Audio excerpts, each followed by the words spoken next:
un coche de segunda mano sería ideal conocer el anterior dueño de ese coche, para ver la vida que llevó ese coche. Pero normalmente tendremos que contentarnos con que la empresa que nos vende el coche nos aporte una garantía suficiente, así como el historial de revisiones del coche. Normalmente de alta gama y con menos de 100.000 kilómetros, ya que estos proceden muchas veces de programas de renting y podemos decir aquello de que ya han dado lo mejor de su vida tras sufrir la conducción de numerosísimos conductores y tras los más que diversos estilos de conducción. Otra opción es adquirir un coche de primera mano o de kilómetro cero, que también es nuevo, pero que no lo hemos podido configurar desde cero. En este caso, la funcionalidad debería guiar nuestras decisiones.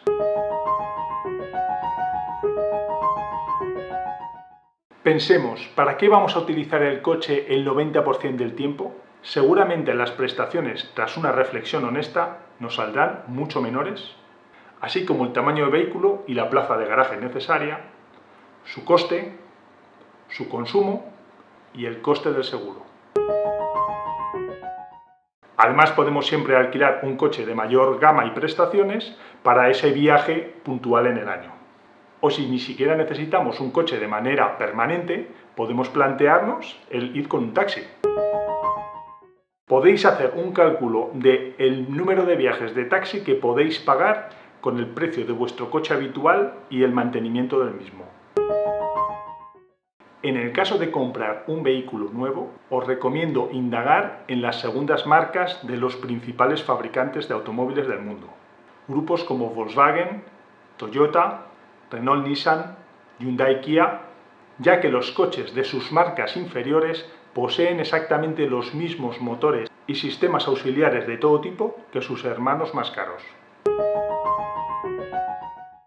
Claro que los acabados premium se reservan motores de mayor cilindrada, mejores asientos, mejores materiales percibidos por los ocupantes, amortiguación de mayor confort, alumbrado de última generación, ayudas a la conducción más novedosas, últimas versiones del sistema de infotainment, pero no debemos perder de vista que lo sustancial del vehículo está igual que en los vehículos más caros, ya que no les saldría rentable hacerlo diferente para las distintas gamas. Por ejemplo, hacer dos motores de 2.000 centímetros cúbicos diferentes o el sistema de elevación de lunas diferentes. Es un hecho que con los coches de más gama las marcas ganan más dinero, puesto que el margen es mayor. Esto es así porque el incremento de coste que supone estos acabados es muy inferior al incremento de precio que pagamos. Como comentario, decir que la satisfacción que manifiesta un cliente de marca genérica habitualmente es superior al de marcas premium. Esto es así porque la tecnología que se incluye en estos modelos de gama inferior resulta más fiable, ya que se trata de tecnología bien probada de los últimos 3 o 5 años, mientras que la que se incorpora a los modelos más premium es más reciente, menos probada. Y también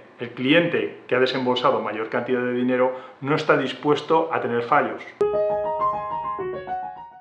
Pero ¿cómo es posible que un vehículo generalista de menos gama pueda tener los elementos de otro de mayor gama y a la vez tener un precio inferior? Esto es así por la economía de escala, ya que la fabricación de mayor número de unidades de un mismo modelo abarata el coste unitario. Y logísticamente es también mucho más interesante fabricar un único motor que tener dos líneas de producción con motores diferenciados. Estos motores son muy fiables ya que se trata de componentes muy optimizados, teniendo en cuenta que se venden millones de unidades al año. No podemos imaginar el coste para un fabricante de un fallo que requiera reparar un error de forma generalizada. Por tanto, la razón de que tengamos la tendencia de adquirir el del precio superior es únicamente psicológica y tan solo hay que vencer la idea del prejuicio de la marca. Además, con una marca más económica vamos a poder conseguir la funcionalidad clave que buscamos, a la vez que nos permite incrementar el equipamiento y todo ello con un precio final aún menor. Las marcas generalistas son más eficientes en coste que las de lujo. Las marcas de lujo tienen un menor volumen de ventas y, por tanto, deben imputar los costes de desarrollo a un menor número de unidades vendidas. A cambio, consiguen compensar en muchas ocasiones por la magnífica imagen de sus productos. Imagen de prestigio debido fundamentalmente al rango de precio inalcanzable para la mayoría de las personas y por unos acabados únicos colocados estratégicamente y que no son tan caros en realidad.